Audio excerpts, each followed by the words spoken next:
8. Emmy Russ. As you likely already know, many people are willing to go to crazy lengths to get the perfect social media photo.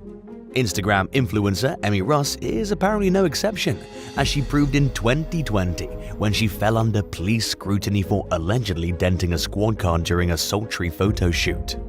The 21-year-old German celebrity Big Brother alum, who had 160,000 followers at the time, posed for the seductive shot on the hood of a patrol vehicle in the city of Hamburg. Emmy posted the photo on her Instagram along with a caption claiming that she'd been arrested after taking the snapshot. Around the same time, the Hamburg police announced the arrest of a woman they'd caught posing for pictures on top of a squad car. They accused the suspect of denting the hood and said that an investigation was underway. The agency also said that it planned to bill the perpetrator for the damages. 7. Carlee Russell. In a strange situation that's only gotten more bizarre as the details come to light, a 25-year-old nursing student from Hoover, Alabama, is being accused of staging a kidnapping hoax. It all began in mid-July of 2023 when Carlee Russell dialed 911 and claimed that she found a toddler stranded on the side of an interstate. She then called a family member and vanished into thin air for the next 2 days.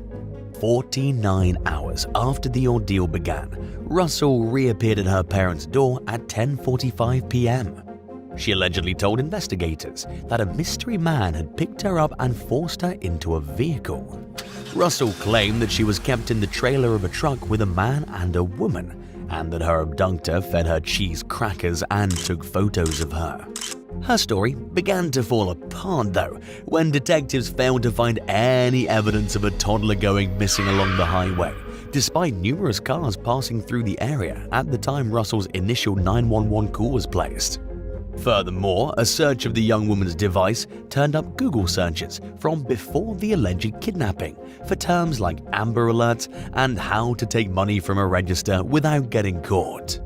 About a week after her return, Russell admitted that the kidnapping was a hoax and apologized to the community through her lawyer. She also confessed that there was no stranded toddler along the roadside.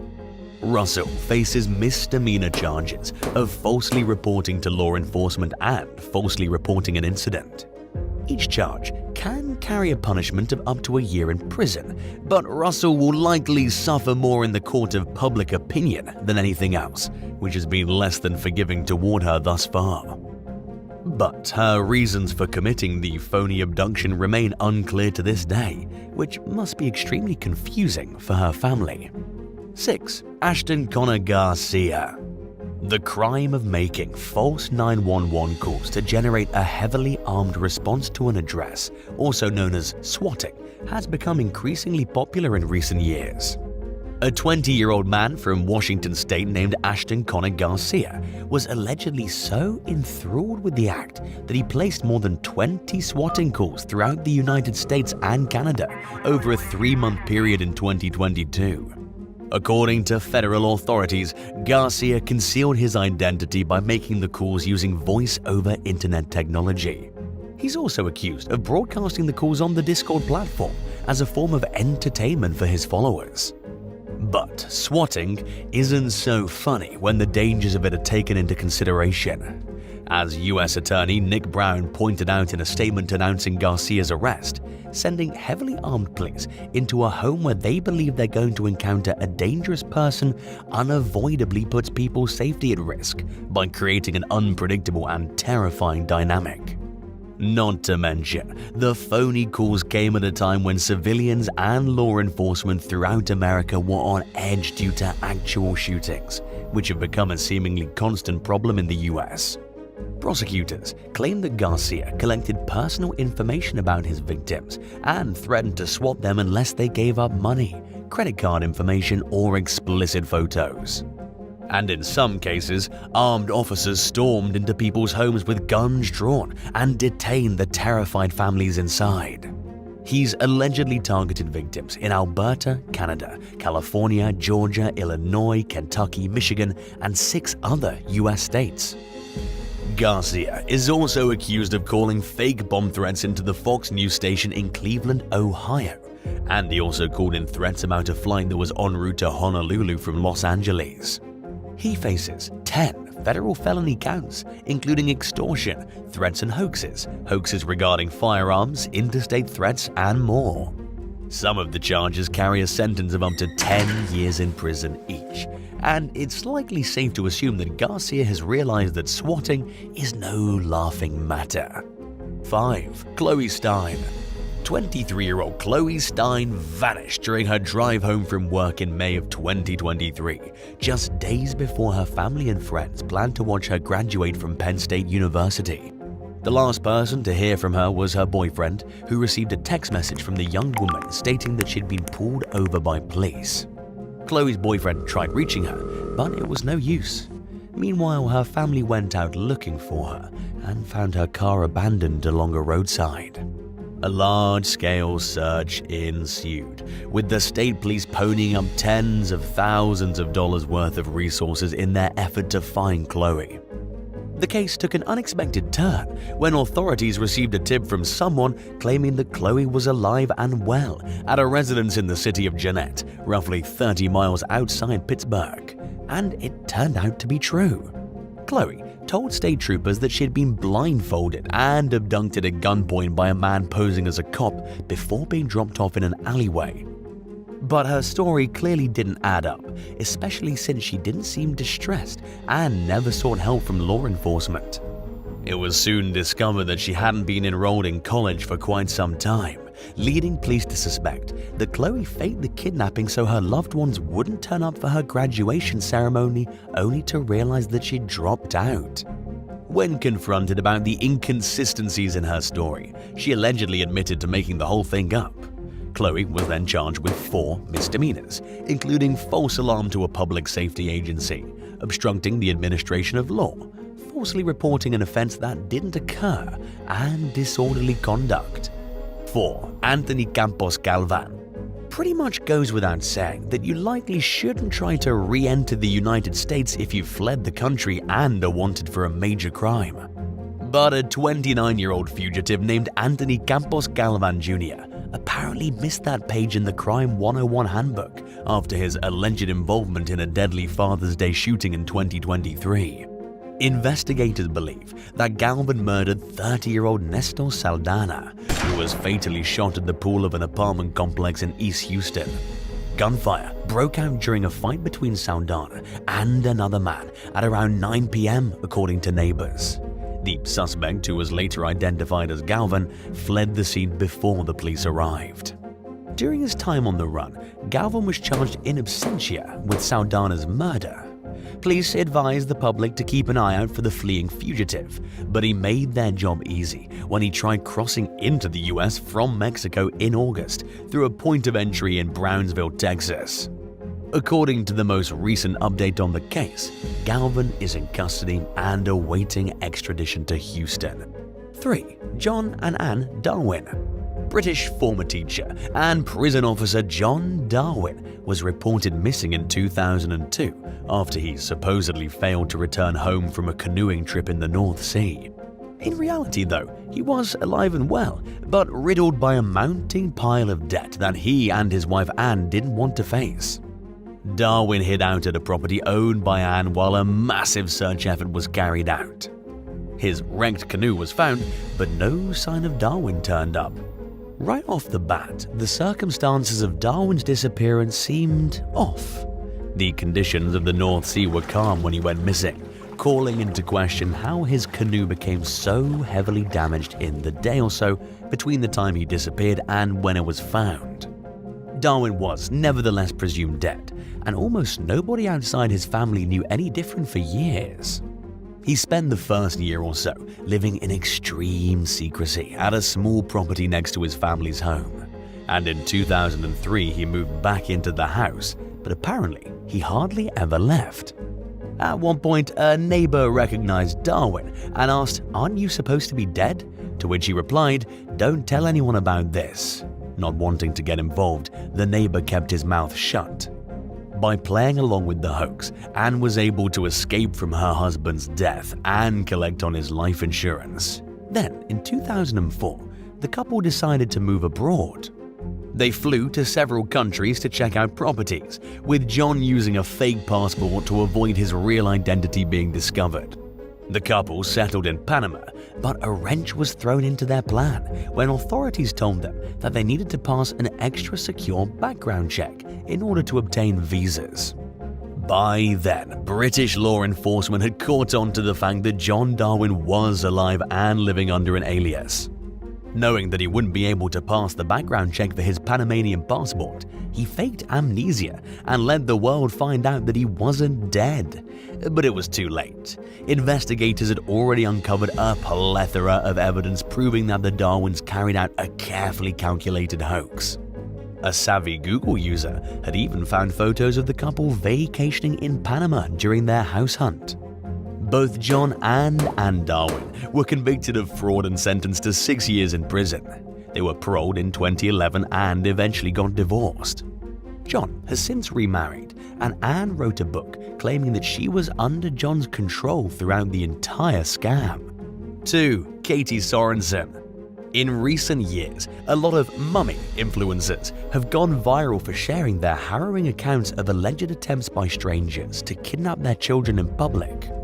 The only problem is that in many of these cases, the allegations are either unproven or altogether untrue. A California-based influencer named Katie Sorensen jumped on the bandwagon in late 2020 when she accused a Latino couple of trying to snatch her kids in broad daylight at Michael's craft store in the Bay Area. In a video recorded 6 days after the alleged incident, Katie claimed that the couple commented on her children's fair complexions and followed her into the parking lot.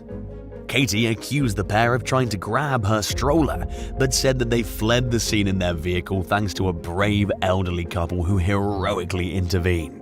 Katie claimed that she made the video in an effort to warn other parents about the very real dangers of their children potentially being kidnapped and the signs she believes people should look out for if they want to protect their kids from human traffickers. The clip went viral and even landed her on the local news. The story also sent mothers all over the state into a protective panic, and understandably so. Police launched an investigation and shared footage of the alleged perpetrators that Katie had captured using her cell phone. The couple in question, Sadie and Eddie Martinez, came forward and cooperated fully with law enforcement, insisting that they had nothing to hide and had committed no crimes. Not only did investigators find no evidence of the couple committing any crimes, they had no criminal history whatsoever and were incredibly well liked in their community. Simply put, there was no reason to believe that they're trying to kidnap Katie's children. The circumstances of the situation caused many to question whether the Martinezes were falsely accused based on their race. Either way, authorities charged Katie with concocting the story and she was found guilty. And in the end, she was sentenced to 90 days in jail. 1. Missing in plain sight. In March 2015, a woman named Janie Santana reported her teenage son Rudy missing. She told police that the family's 2 dogs had returned home without Rudy after he took them for a walk. 8 years later, in 2023, news headlines reported that Rudy was found unconscious outside a church. The 25-year-old was then taken to a hospital, while Santana announced his miraculous return after a nearly decade-long absence. However, neighbors were quick to tell the media that they'd encountered Rudy regularly over the years. One woman even claimed that Rudy often hung out with her kids. Santana insisted that people were mistakenly thinking of her nephew, but community members were adamant that they knew Rudy specifically. Police soon discovered that they too had encountered Rudy repeatedly over the years, and that he'd just claimed to be someone else. Even the young man's relatives accused his mother of keeping him away from them nearly the entire time he was supposedly missing. As the pieces fell into place, rumors began to fly about Santana allegedly holding Rudy captive. Police believed that he was only missing for a day, and that his mother went out of her way to uphold the narrative that he hadn't been found. Her reasons for doing so are, however, unclear. Because Rudy was legally an adult when he went missing, investigators have refused to classify the situation as a clear-cut case of kidnapping or abuse. According to the most recent available updates, an investigation was underway to determine if any criminal action would be taken against Santana. During an interview with Fox 26, Rudy admitted that Santana never physically held him captive, but he accused his mother of brainwashing him into feeling obligated to stay hidden and do as he was told. He's reportedly moved in with a relative and has said that he wants no contact with Santana as he works to move on with his life.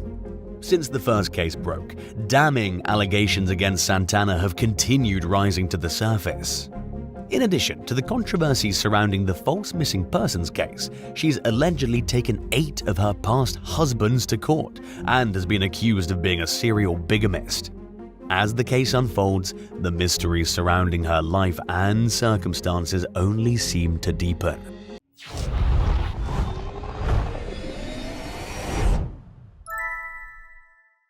(11) Combative strip club customers. In April 2023, police officers were driving through the parking lot of an El Paso strip club in search of illegal activity. They noticed something fishy and approached 2 people who were sitting in a car. They asked 29-year-old Davion Cromartie to step out of the vehicle so they could investigate for suspected marijuana use, but he allegedly tried to speed off. The vehicle struck a police car and several other vehicles and dragged the officers.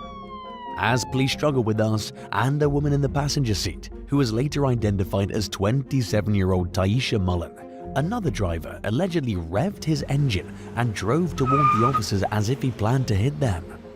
The reckless motorist managed to flee the scene and the car was later found abandoned.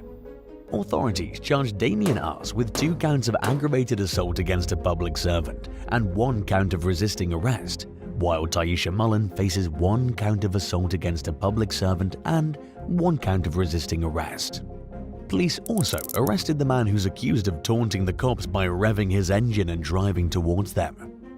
29-year-old Cantrell James Miller was charged with 1 count of aggravated assault against a public servant. 10. Trevor Bickford. All hell broke loose during the famous New Year's Eve celebration in Times Square at the end of 2022. A man from Maine identified as 19-year-old Trevor Bickford allegedly attacked NYPD officers with a large machete. He's accused of swinging the blade at several officers, slashing 2 of them in the head, and leaving rookie cop Paul Consolino with a fractured skull on his very first shift. Another rookie officer stopped the attack by shooting the suspect in the shoulder. Consolino was in good spirits as he received stitches at the hospital, according to New York City Mayor Eric Adams, who paid the newly sworn officer a visit and commended him for his life-saving actions during his first day on the job. 8-year veteran Officer Louis Iorio also received treatment for a laceration to the head, and Bickford was taken to the emergency room for his gunshot wound. Bickford had traveled to New York City by train a few days before the attack and was camping out at a park in Queens. In his bag, investigators found a handwritten note to his mother and other relatives, stating that he didn't feel like a good enough person and encouraging her to accept Allah.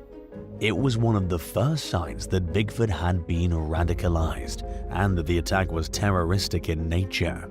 According to ABC News, the young man's mother and aunt had harbored the same fears about his beliefs and had even reported their suspicions to the FBI. Among Bickford's possessions, police found a diary containing entries about how he felt let down by his family. Based on the writings, it appears as though he held anti-government and anti-military views and saw his brother as an enemy for serving in the armed forces. Photos from shortly before Bickford's transition to Islamic extremism show a seemingly all-American flannel-wearing teen with an innocent boy-next-door look. The recent high school graduate was reportedly a talented athlete and artist with honor roll grades.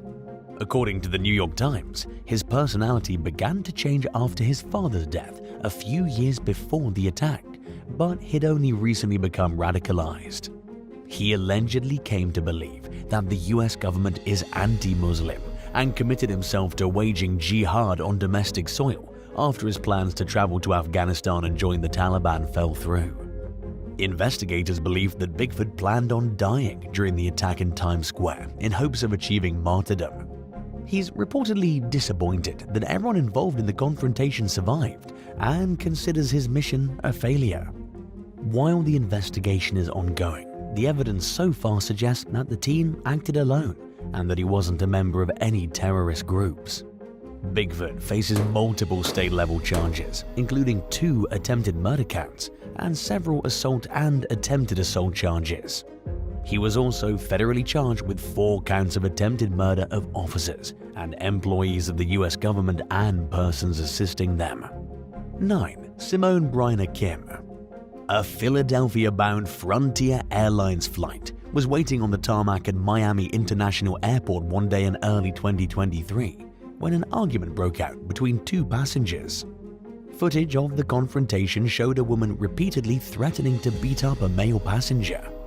It's unclear what their disagreement was about, but at some point during the clip, the woman could be heard saying, "You're not even from Philly."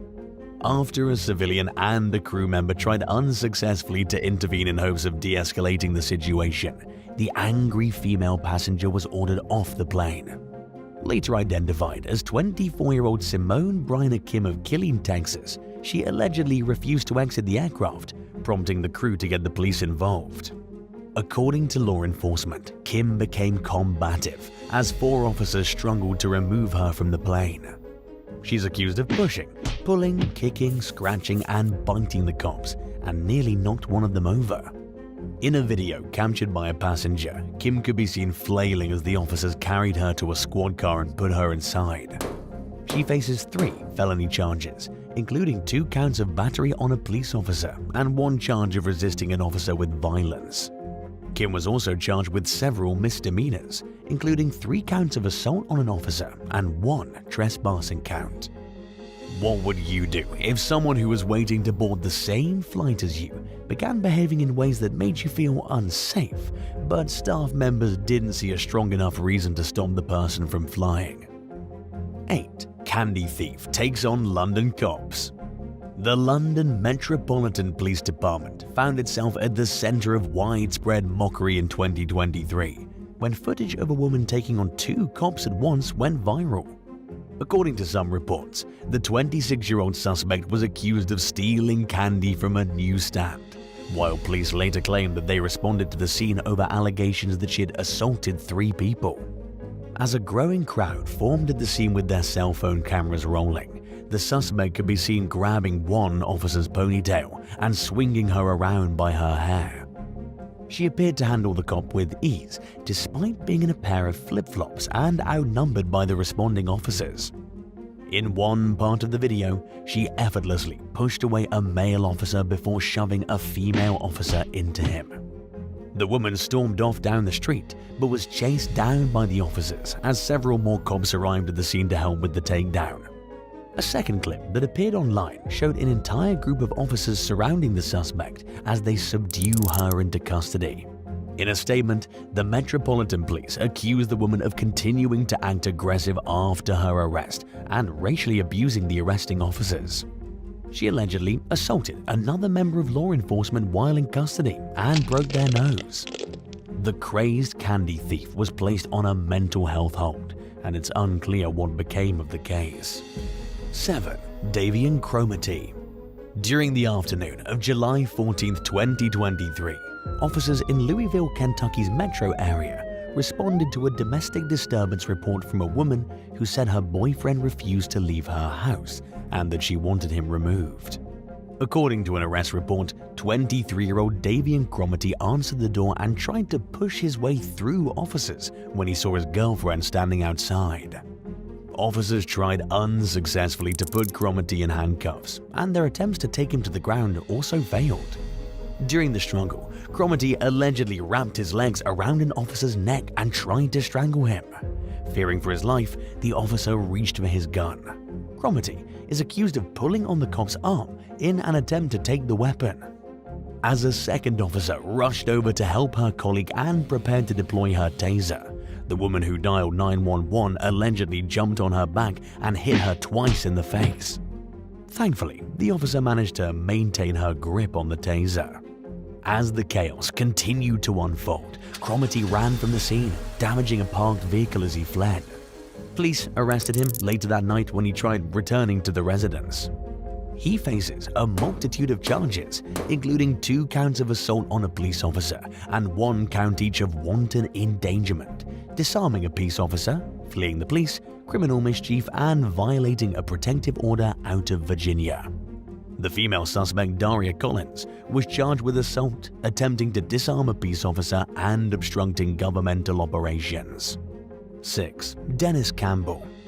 To help make safety education a little more entertaining for children, the Kankakee, Illinois Police Department has a mascot named Safety Pup, who often makes appearances at local events.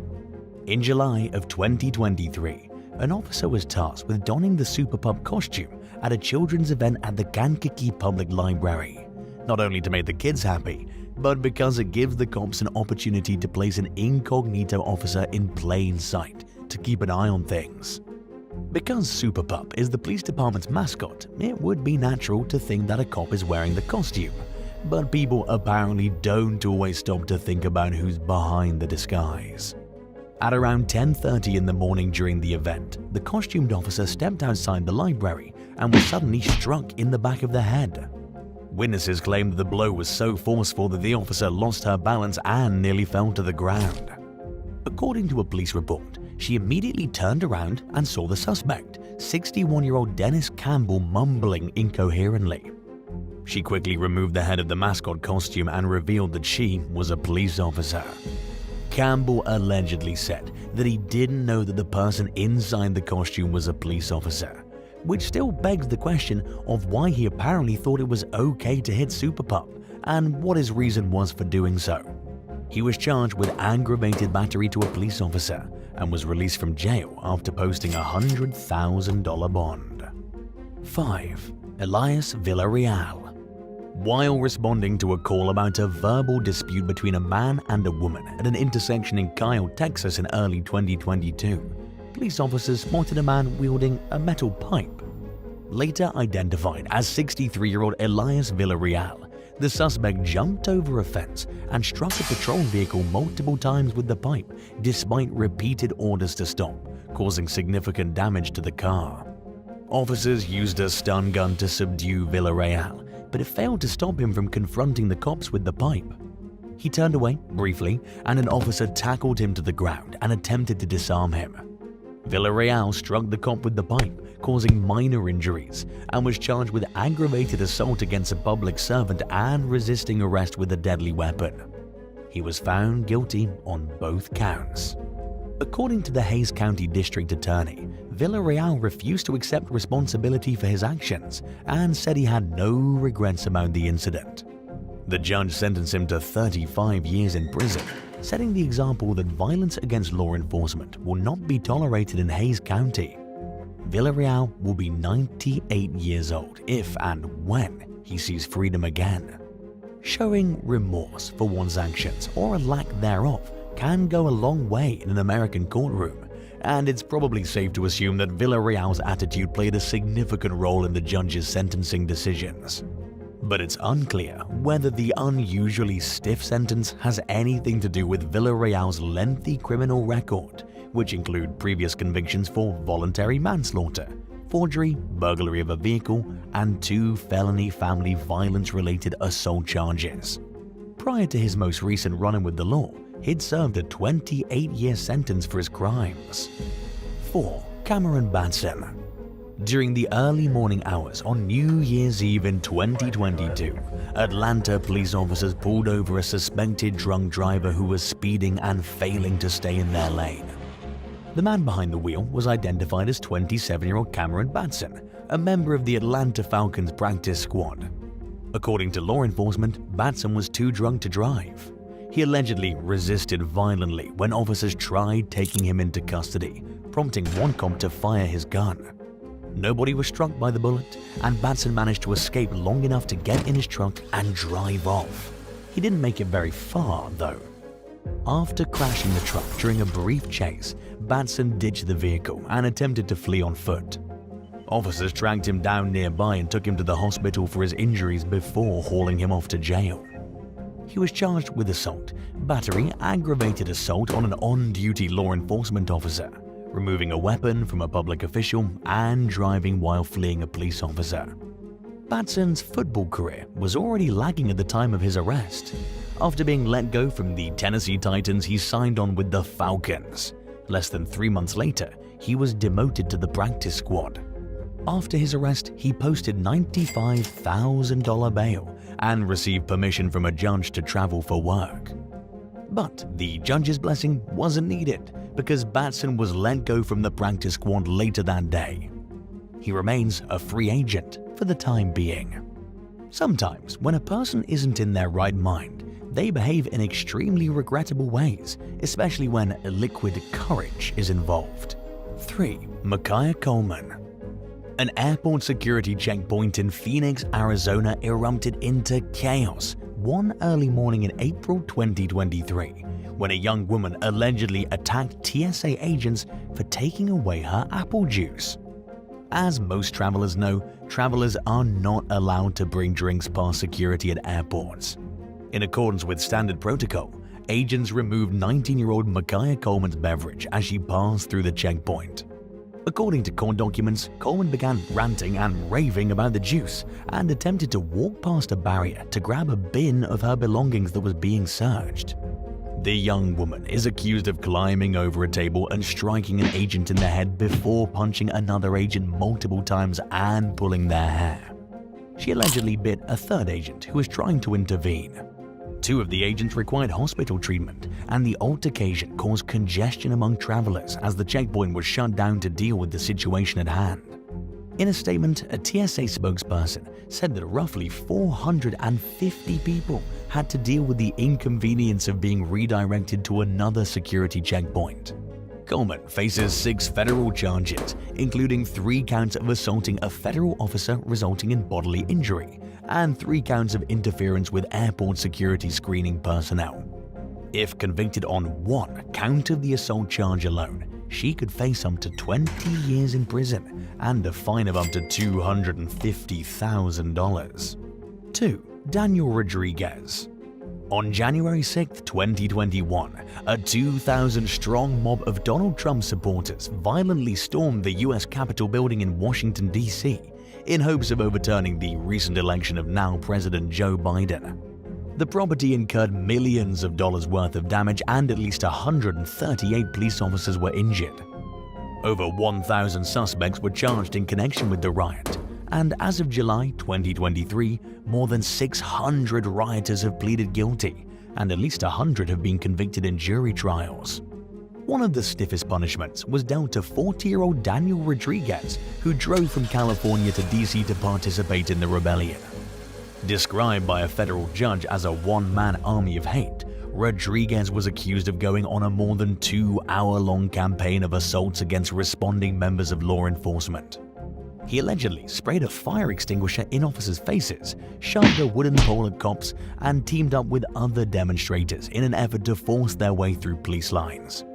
Prosecutors also claimed that Rodriguez struck Metro DC officer Michael Fanone twice in the neck with an electroshock device while he responded to law enforcement's request for assistance. From there, the unruly protester entered the Capitol and continued along his path of destruction, ransacking officers and working to keep other rioters riled up. When it came time to face the music in court, Rodriguez's lawyers claimed that their client had been fooled by Donald Trump's false claims of the election being rigged. They blamed the defendant's loyalty to Trump on daddy issues and other facets of a troubled childhood, writing in a court document that Rodriguez saw Trump as the father he never had. But Rodriguez himself did not behave like someone who wanted sympathy from the court. During his proceedings, he reportedly reflected on the time leading up to the riot with a nostalgic fondness, depicting it as a time of bonding between people who shared his beliefs and criminal intentions. In explaining his actions, Rodriguez simply said, "I did what I thought was right at the time." He implored the judge for leniency, but was handed a stiff 12-year federal prison term. As he exited the courtroom, he smiled and yelled, "Trump won," at which point any benefit of the doubt being extended toward him likely went straight out the window. 1. Machete-wielding man v. NYPD. While patrolling outside the Department of Motor Vehicles in Brooklyn's Coney Island neighborhood one afternoon in May of 2022, NYPD officer John Faval noticed two men fighting over a parking spot. As Faval approached the scene, the disgruntled driver hopped out of his vehicle and charged at the officer with a knife. The officer put distance between himself and the driver, later identified as 57-year-old Richard Paris, while bystanders alerted other cops nearby. Paris allegedly rushed at Faval again, prompting the other officers to draw their guns. They ordered the suspect to drop the weapon, but he continued to chase after Faval with the knife in his hand. One of the officers shot at Paris 4 times, striking him in the leg and shoulder.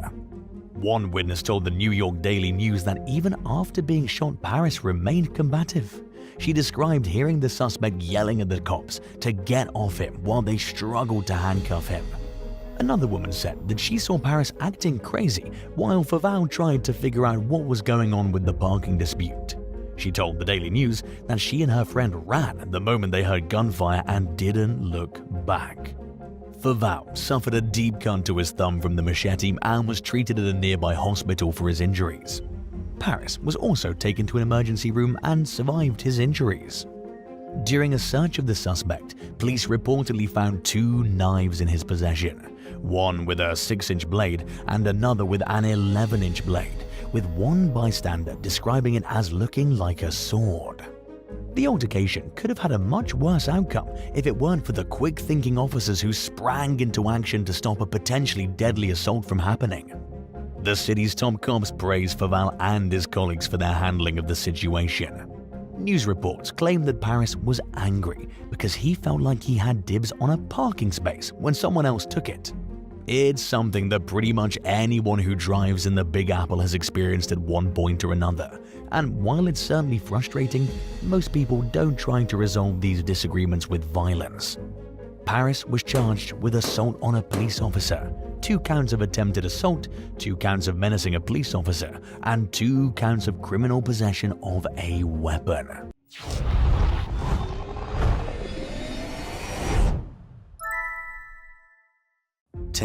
Ryan Kennedy and Jesse Jones. In a botched robbery attempt that was partially captured on video in early 2022, a Florida man and his sister-in-law fought off a couple who allegedly attacked them in Miami Beach. According to police, it all started when the suspects approached and assaulted the 18-year-old male victim, whose sister-in-law came to his defense. Meanwhile, a bystander pulled out their phone and hit the record button. Ryan Kennedy and Jesse Jones were accused of snatching the young man's iPhone out of his pocket. An all-out brawl ensued between the two parties, during which one of the suspects hurled racist statements at the victim, saying things like, "You don't belong here," and "Go back to Puerto Rico." The suspects may have been unaware that Puerto Rico is actually part of the United States, something Americans should know, but the comments were incredibly ignorant either way. During the fight, one of the victims could be heard saying, "We're Americans," while one of the suspects responded by saying, "No, you're not." Police arrested Kennedy and Jones in front of their home, where the fight occurred, on suspicion of strong-arm robbery and aggravated battery. The charges also came with hate crime enhancements due to the things that were said during the altercation. Several months after the incident, they came forward and claimed that the viral video of the incident didn't capture everything. The pair accused the victims of following them home and attacking them. They denied stealing from the victim and said that the footage takes the situation out of context. Their attorney, Michael Grieco, told 7 Miami News that his clients regretted the nature of their statements during the fight, but he argued that Jones and Kennedy didn't commit a crime and that they acted in self-defense. There have been no updates on the case since late 2022, when the prosecution asked the judge for a continuance so they'd have time to reanalyze the case. 9. Tamara Harrian. If you behave unacceptably in public these days, you can count on a bystander pulling out their phone and hitting the record button. It's precisely what a man named Greg Conn did at a gas station in Phoenix, Arizona, when a woman who was later identified as Tamara Harrian lashed out in a racist diatribe. According to Conn, the ordeal began when Harrian entered the store to complain about her gas pump not working. She then began arguing with another woman and told her to go back to Mexico. Harrian also claimed to be the gas station's manager and instructed the woman to leave. Except she wasn't really the manager, and as the woman walked away, Harrian grabbed her. The woman, who was actually Native American and not Mexican, responded by slapping Harrian in the face. Harrian's husband, Bob, went on the news and tearfully apologized on behalf of his wife, who he said suffers from mental illness. He described Harrian's behavior as indefensible, but also went on to say that his wife never would have acted like that even a year ago. Bob further explained that Harrian's behavior became increasingly paranoid about a year earlier after they were targeted in a home break-in. And afterward, Harrian reportedly began making up wild stories, and her mental state deteriorated from there. Following the viral gas station incident, Bob called a crisis intervention team to hopefully help to get to the bottom of his wife's issues. 8. Thomas Newcomb, David Moran, and Thomas Driver. During a Ku Klux Klan meeting in northeastern Florida in 2014, a confidential FBI informant learned of a plot between 2 prison guards and a former co-worker to kill a black former inmate who had been released from a prison in the area.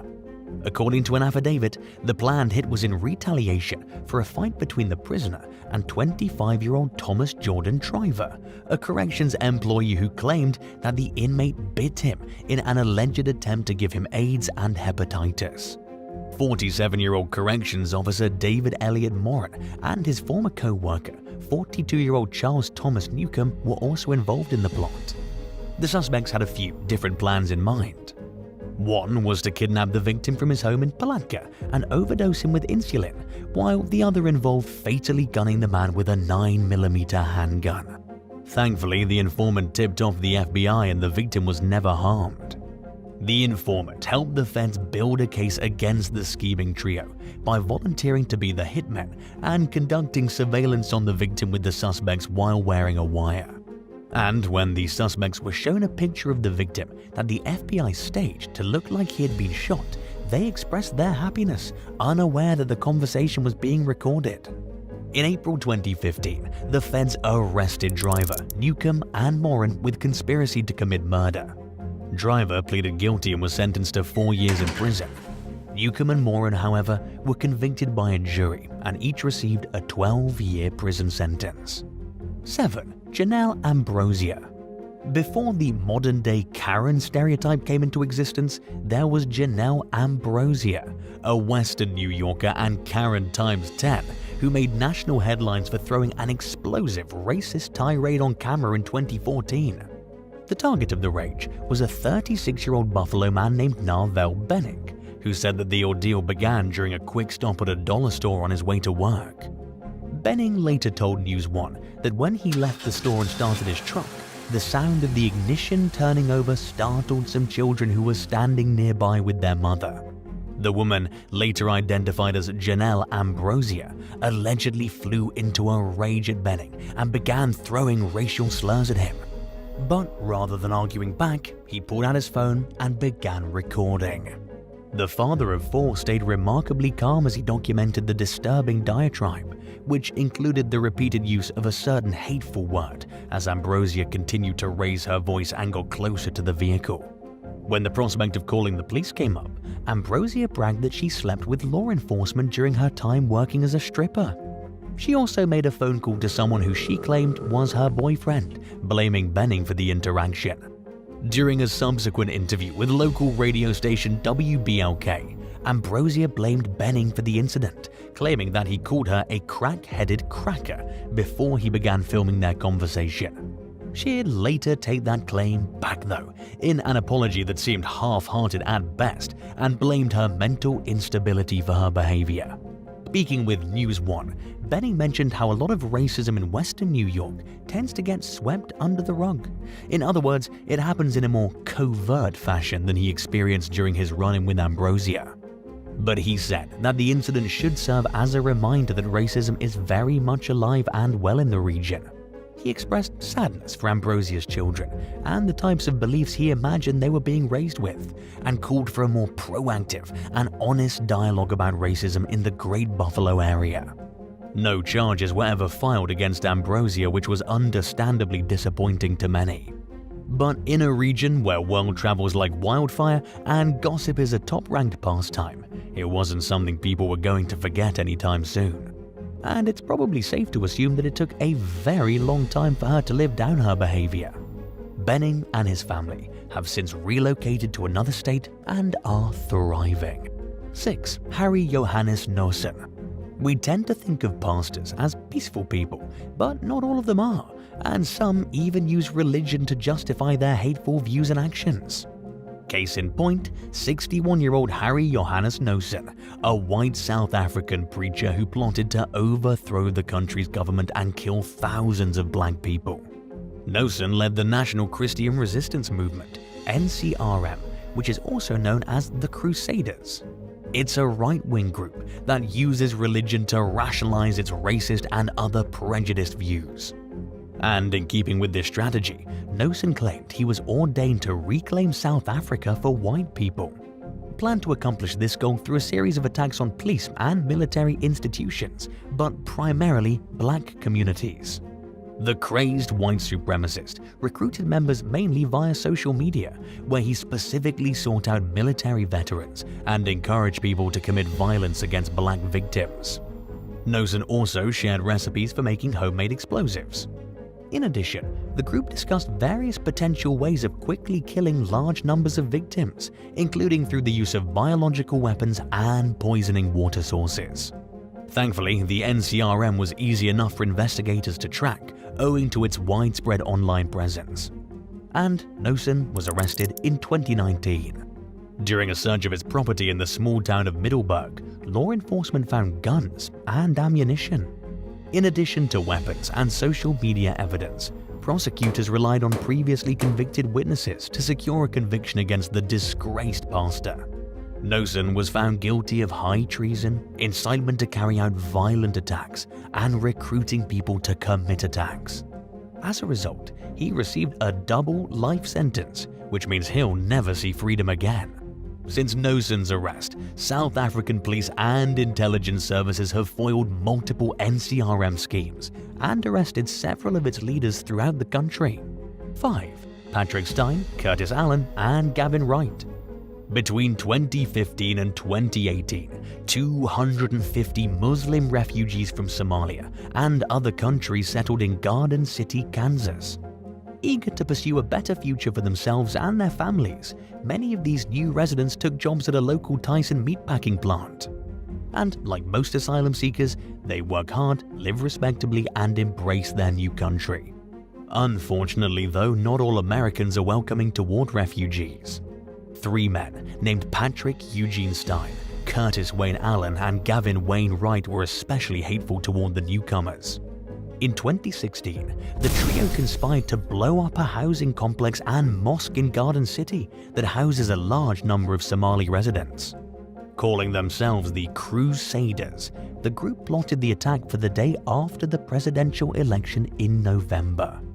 According to prosecutors, the suspects were members of the so-called 3% movement, an anti-government subculture that promotes a readiness to take armed action against any perceived threat to Americans' constitutional rights.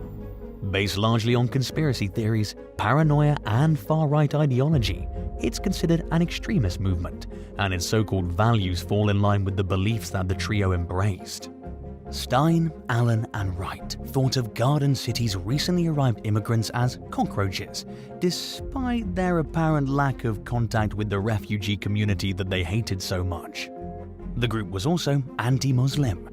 According to the FBI, Stein had a habit of riding around the streets with guns and targeting random civilians with racial insults, including women.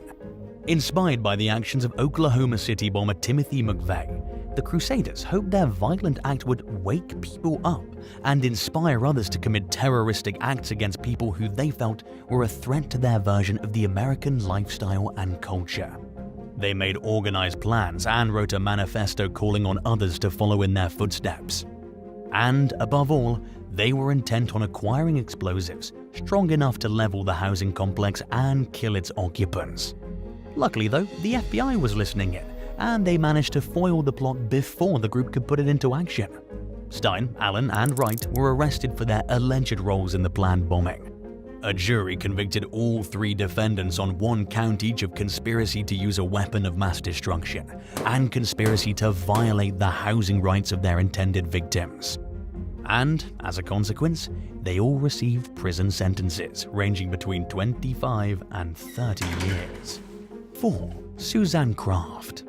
An interracial family living in Louisville, Kentucky's Lake Forest neighborhood must have been terrified when they began receiving threatening racist letters in the mail in 2020.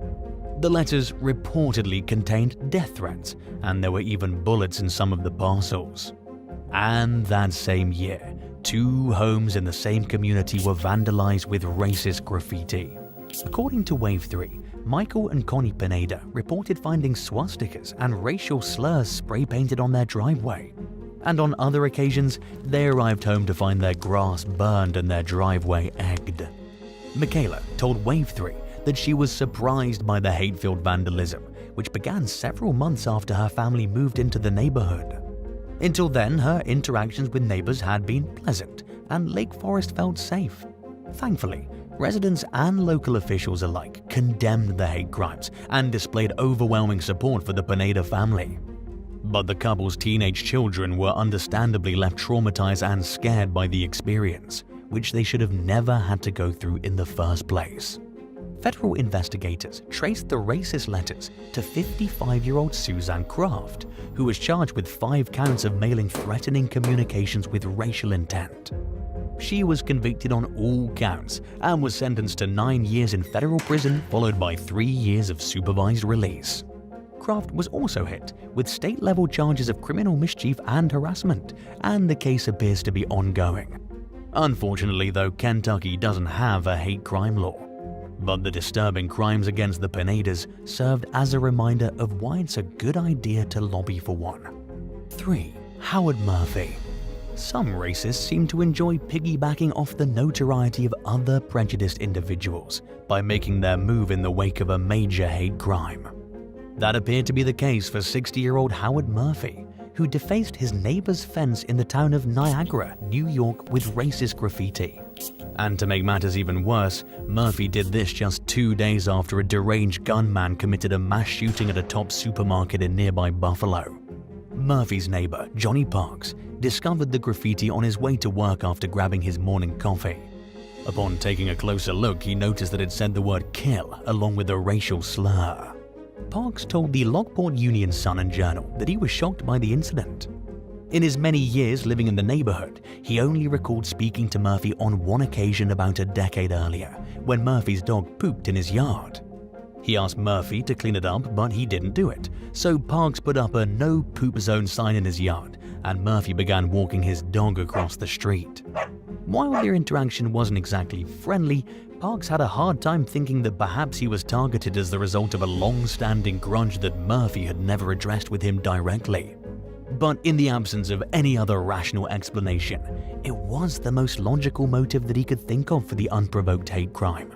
Whatever the problem was, Parks also said that he wished Murphy had come to him directly, because he wouldn't have wanted his neighbor's anger to fester. Vandalism is a somewhat minor charge, but considering the nature of the graffiti, prosecutors imposed the highest possible charge allowable: 1 count of second-degree criminal mischief hate crime. The charge can carry a sentence of up to 15 years. Whether or not Murphy's timing on the heels of a mass shooting motivated by racism was deliberate, his actions were especially traumatizing for both the victims and the community as a whole. Once Murphy was arrested, Parks said he wanted to let the courts deal with it and move forward from what happened. He also said that he was considering using an outpouring of donations he received to buy doorbell cameras for the houses along his street, since a lack of surveillance footage had proven to be a hurdle to the investigation. With the presence of more cameras, it would help to ensure documentation if a similar crime ever happened in the future. Howard Murphy pleaded guilty as charged and was sentenced to 2 1/3 years to 7 years in state prison. And, according to records, he'll become eligible for parole in August 2025, but his latest possible release date is in 2030. 2. Patrick Crusius. On the morning of August 3, 2019, a young man arrived at a Walmart store near the US-Mexico border in El Paso, Texas. He'd driven 700 miles overnight from his home in suburban Dallas with a very specific goal in mind. Armed with an assault rifle, 21-year-old Patrick Crusius exited his vehicle and began shooting at customers in the parking lot.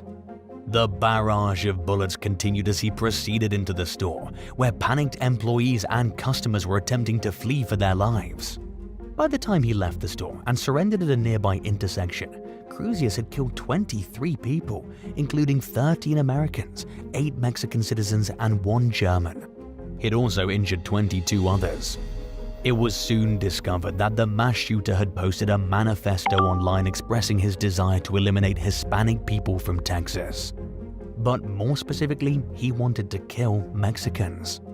In the disturbing document, Crusius expressed an array of hateful white supremacist and anti-immigrant beliefs. He spoke of a Hispanic invasion of Texas and claimed that he was trying to defend America from what he described as a cultural and ethnic replacement. The shooter went on to say that neither then-President Donald Trump nor the Republican Party influenced his views. In other words, he was hateful all on his own. Crusius was hit with 90 federal charges, including 22 counts of committing a hate crime resulting in death, 22 counts of use of a firearm to commit murder, 23 counts of a hate crime involving an attempt to kill, and 23 counts of use of a firearm during a crime. He ultimately pleaded guilty to all counts in order to avoid the death penalty and received 90 life sentences as a result. To some, a lifetime in prison doesn't amount to justice for someone who committed such a horrific massacre.